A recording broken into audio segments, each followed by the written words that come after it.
Good afternoon, everybody, and welcome to Transcending Together with Julianne, Lee, and Rachel. Good afternoon, everybody. Welcome to Transcending Together 2.0. So, since we were last together, we've made some changes. We are really pleased to announce that Rachel will be joining us on a regular basis. Yay! And also probably Karleigh, because she always has so much to say and not enough time to say it in. That's just So, another one. That's a nice way of saying I talk to you dang much. that's okay. Um, so, Rachel, do you want to introduce yourself to Karleigh? Just say hello. Yeah. So hi, I'm Rachel. As Julie's already said, we sort of have connected because we are both involved in rugby in the United Kingdom. This very lovely island that we find ourselves on. We've sort of connected over that, over rugby, calling for some action from the RFU about the trans ban. Basically for them to get rid of that is what Julie and I are both sort of involved in, and that's how we've sort of touched base. Super happy to be here, running on very little sleep today, but yeah, very happy to be here with everybody. So yeah. Yeah, so Karleigh, you were last with us, I think, must have been about 6 or 8 months ago, certainly right at the beginning of our show. And you had a lot to say then. Of course, 6 months is a long time in the current world that we're living in, where where I'd love to say that trans rights are improving, but I think we both know it's not. And yeah, we can talk about what's happening on this side of the pond on Mud Island, but I was quite interested to really just catch up with you in terms of where you are with your sports and your view on the political landscape, and also, did you hear about that cisgendered woman who beat all the boys in that wrestling competition? Yes, high school state championships in Arizona, Yeah. and it was great. And it was great to see, but at the same, it gives me pause.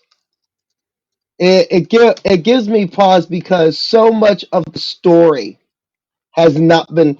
There's so much of that story backstory that I think people need to know. For starters, the young girl who did win it, that was her fourth state championship in 4 years in high school. Previously, she had won three girls' state championships at her weight class. She petitioned the Arizona State Athletic Association, the governing body for high school sports in the state, to wrestle with the boys, and she was allowed to do so on petition. So that's what led her to this championship. Now, another part of this is that Audrey Sanchez is actually an Olympic hopeful. She has been a part of USA Wrestling's Olympic development team since she was 13. This kid was a really, really good kid. I mean, and really a next level kid. You will probably see her at USA Wrestling trials this summer to get experience. She'll make the 2028 U.S. Olympic team, which will be perfect because the Olympics are one state over from her in 2028. They'll be in L.A. You'll probably see her in Brisbane in 2032. You will probably see her wherever the 2036 Olympics will be. Right now, the city that's rumored to be putting a bid together is Budapest, Hungary. Yes, Viktor Orban's Hungary is looking at the 2036 Summer Olympics. So you're going to be seeing this kid competing a lot. This is an example of a kid who's next level and really, really good. And while I celebrate this achievement, it also gives me pause because we're giving this young lady seems to get more press and respect for this last tournament than for the fact that she's won a state championship every year. And to me, while it is a great accomplishment, she did win. She beat the boys.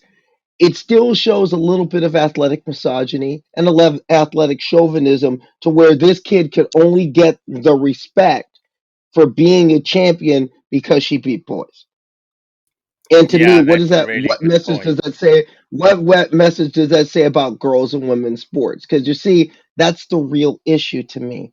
The real issue is how much respect do we give girls and women in athletics the same way? How much respect do we give girls and women in STEM, girls and women in government, girls and women in business? That the real issue here is the misogyny and the chauvinism. And until we truly wrap our heads around that as a society, we're going to be stuck in the same place spinning our wheels. Yeah, that's a really good point. I hadn't really thought about it that way. Obviously, I just came at it from a trans point of view, but you're right. It's that whole thing that to be the ultimate champion, you have to win the men's category. So yeah, I mean that's really disappointing.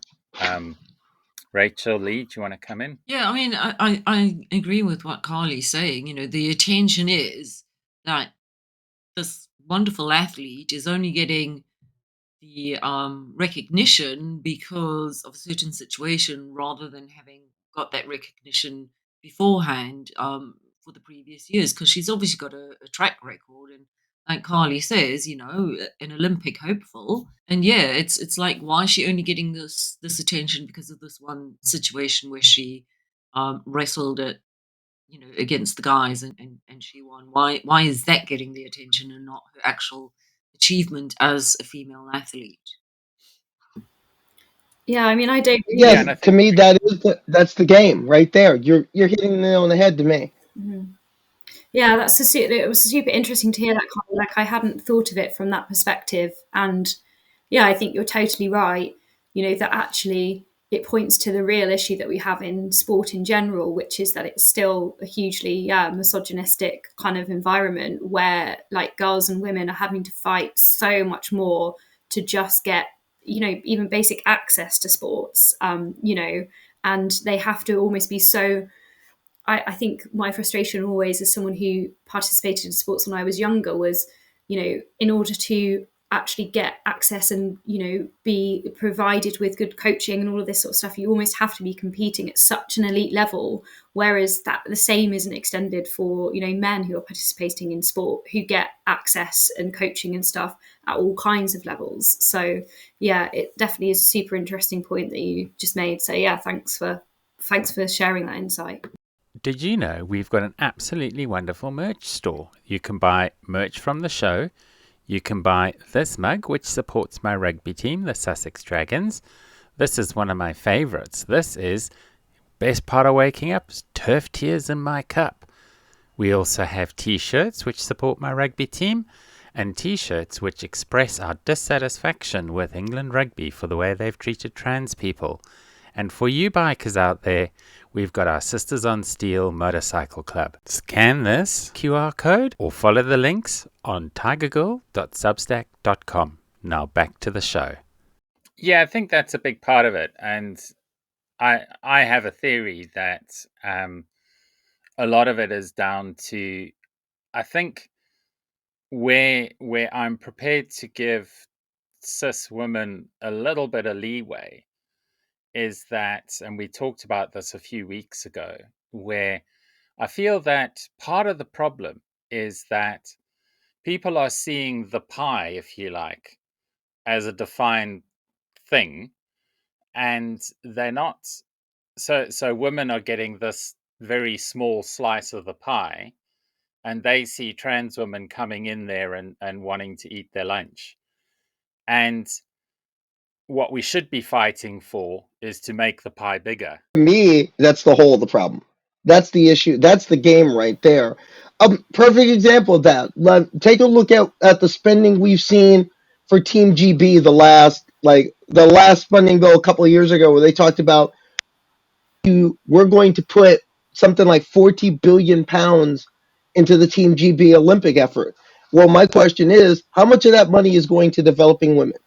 How much of that money is going into women's athletics? How much of that pound sterling is going in there? And that question to be asked, especially with what happened with British athletics at the last year, a women who qualified championship to it going to be funded. They were, oh, you can go and run in Budapest, but you have to do it. And there's that situation. Also, there's the situation that's like where basically the British women's cycling series happened last year because it wasn't funded. So where was the money at? So I wonder, where's that development at? Emily didn't cause that. Let's be clear to the posters. Emily Bridges is not your problem here. Yeah, and the Where was Sharon Davies as the dollars well. at? Well, so where's the money at? Yeah. Where Minister of Culture on that one? Because I wonder, is the Minister for Sport and Culture, do they have the same vibe? Equality? Because you have a Minister for Equalities that's against equality. So you telling me you have a sport and culture that's against sport and culture? Because that's what it's looking like. Yeah. Again, what do you expect from the Tories? Remember, at the last Tory Party conference, where did they put the LGBT section? Literally.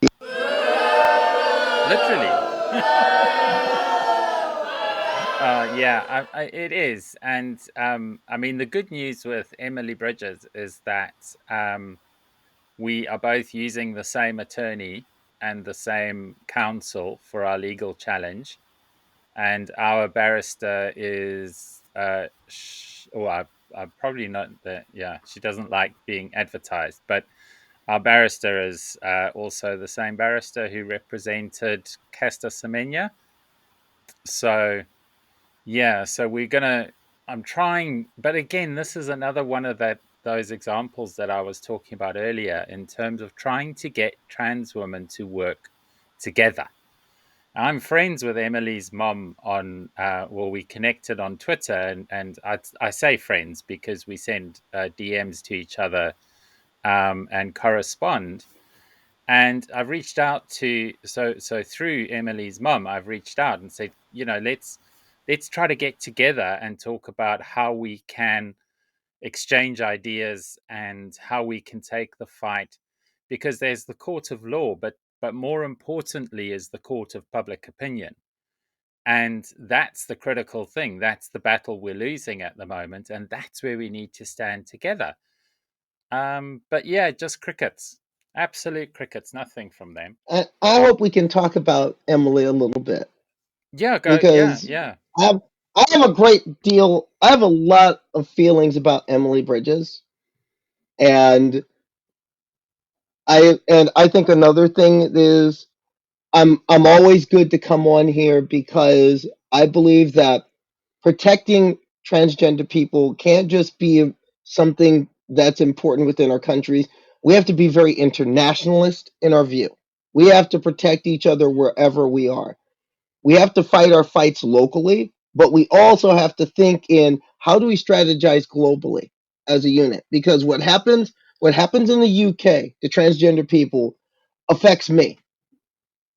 What happens in the US? Because the very people that are writing down on me in the US, the very people that are trying to harm my rights, protections, and freedoms in the US are funding those efforts in the UK right now.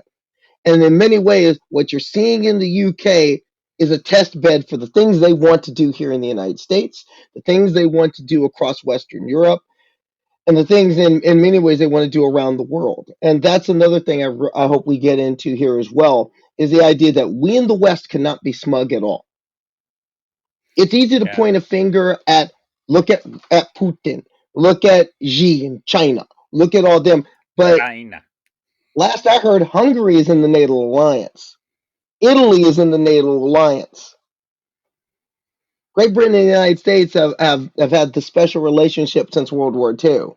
Um, Formula One, the world's pinnacle of big money, high dollar, capitalist, free market sport. 24 rounds of Formula One, 14 are in places that have definitive and extensive legalized discrimination against LGBTQ people. And it's not just in Bahrain or the upcoming race in Saudi Arabia. We also have to talk about the fact that there is a Formula One Grand Prix in Florida which Aaron in the Morning Substack, if you don't read her, you should be, has declared a do not travel state. Texas has another round. It's been declared a do not travel state. Italy has 2 races. And last I heard, don't be a same-sex couple in Italy and think you're going to have a kid. They're going to take the kid away from one of you. Yes, Mussolini did that. Yeah, it's insane what Hungary they did in is a Italy. round of the championship. I mean, you're seeing anti-LGBTQ, especially anti-trans discrimination in the Western world. And we need to talk about that. And we're going to talk some more about that right after this quick break. And when we come back, I'm going to drag Rachel and Lee onto the microphone. So give us a chance. We're going to separate these up into quarterly segments. So this will be part 1, but please follow on part 2. I'll put links. See you in a bit.